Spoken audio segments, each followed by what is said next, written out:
नमस्ते बच्चों, मैं डिम्पल भट्ट श्रीमती जेएमजे हाई स्कूल शेरथा, जिला गांधीनगर 10वीं कक्षा के इस क्लास में आपका स्वागत करती हूँ।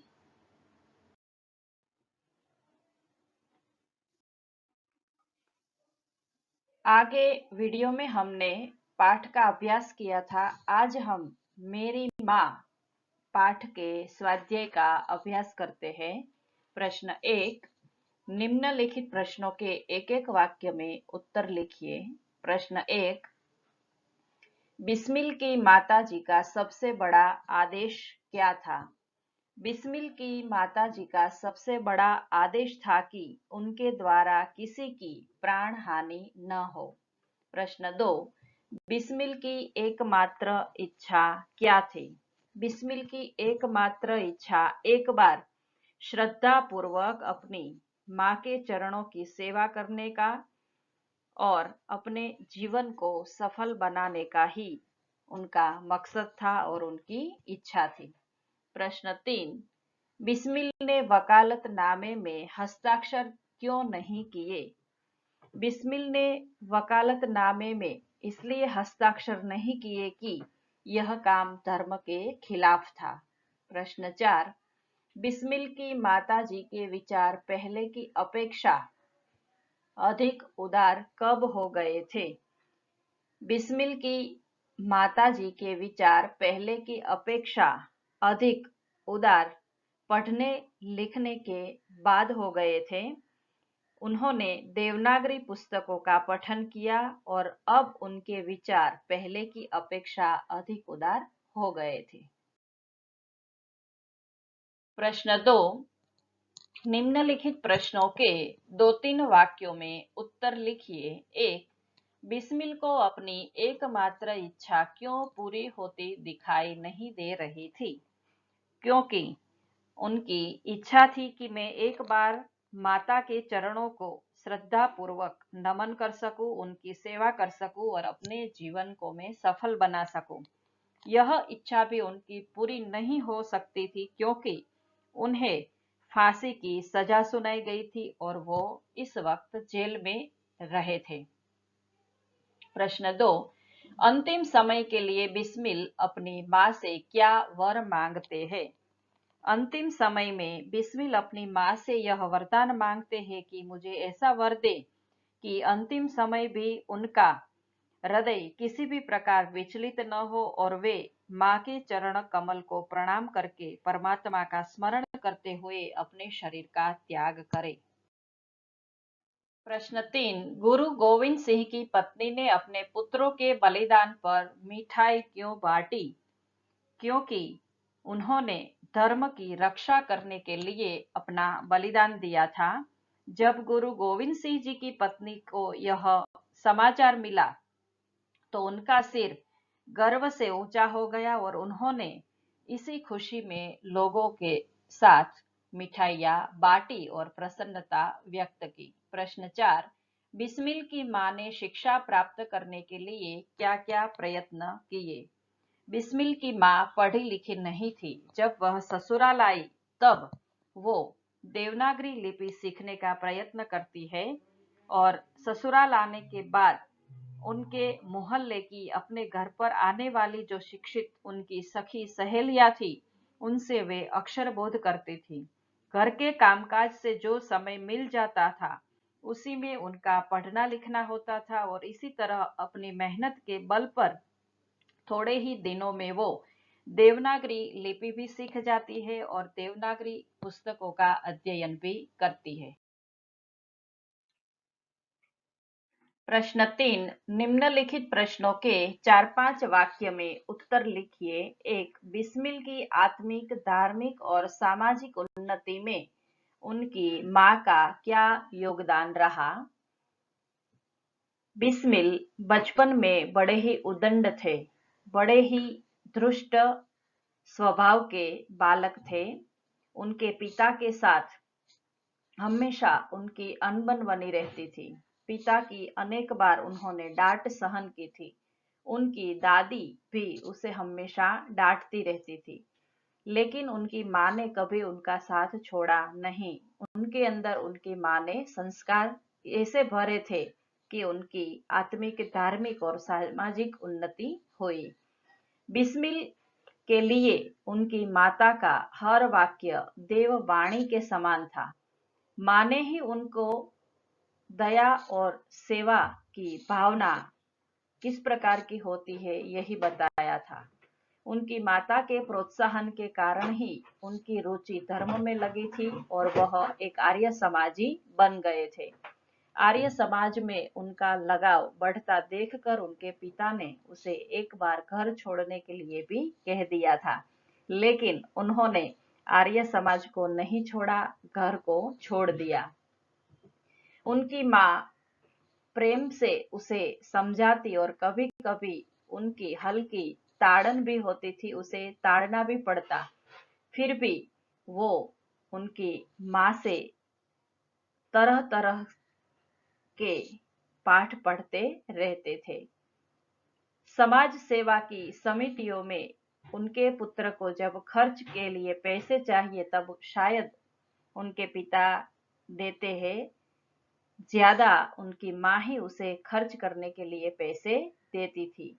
लखनऊ कांग्रेस समिति में शामिल होने के लिए बिस्मिल को जब जाना था, तब उसके पिता और उनकी दादी ने खर्च न करने के लिए कहा, न जाने के लिए कहा, लेकिन उनकी माता ने पैसे दे दिए और वह उस समिति में शामिल हो गए।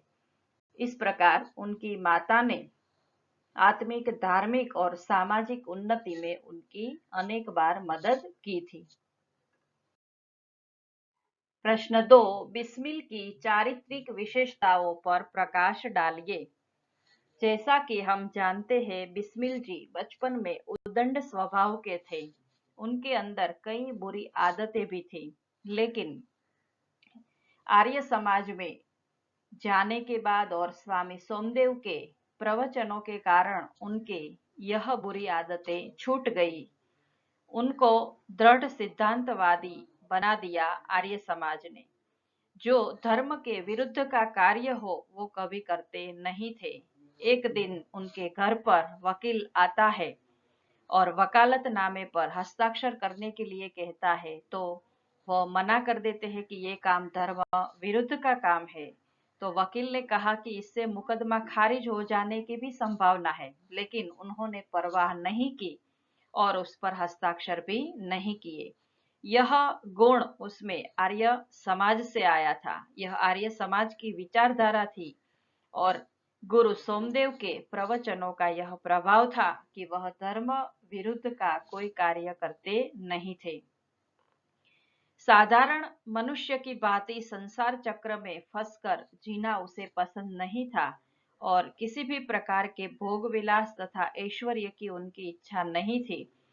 उन्हें देश सेवा की बचपन से ही लगन लगी थी। जिस तरह उन्होंने अपनी माँ से अगाध प्रेम यहाँ बताया है, उसी तरह वो भारत माता से भी अगाध प्रेम करते हैं और उनके चरणों की भी वो सेवा करना चाहते हैं। और भारत माता की सेवा करने में ही उन्होंने अपने प्राणों की बलि दे दी और उनकी माँ का नाम उन्होंने रोशन किया। प्रश्न 3, आपको बिस्मिल की माता के किन गुणों ने सबसे अधिक प्रभावित किया और क्यों?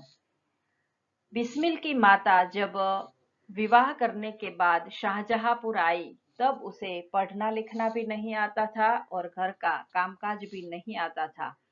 वो घर गृहस्थी चलाने का कोई कार्य जानती नहीं थी, लेकिन कुछ दिन के बाद अपनी सखी सहेलियों से और घर के लोगों से वो सारे कामकाज सीख जाती है और उनके अंदर जो पढ़ने का शौक था, उनके कारण वो अक्षर ज्ञान प्राप्त करती है और देवनागरी लिपि सीखती है और श्रम और अभ्यास के कारण कुछ ही समय में वो पुस्तकों का अध्ययन भी करने लगती है और पुस्तकों के अध्ययन के कारण उनके विचार में उन्नति हुई। उनके विचार तेजस्वी बन गए और देश और समाज के प्रति उनके अंदर एक विचित्र और एक अच्छी सोच उत्पन्न हुई। माँ ने बड़े प्रेम से और दृढ़ता से पुत्र के जीवन का सुधार किया कि पुत्र के अंदर कौन कौन से गुण और कौन कौन से हमें संस्कार भरने चाहिए, वह बात हमें बिस्मिल की माँ सिखाती है।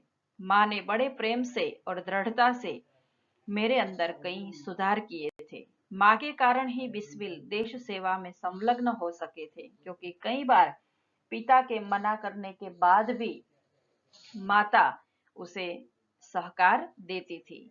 माँ ने ही पुत्र बिस्मिल के धार्मिक जीवन में भी सहायता की, पुत्र को आर्य समाज में जाने का समर्थन भी किया और माँ के कारण ही बिस्मिल में अगाध साहस का भाव जाग उठा।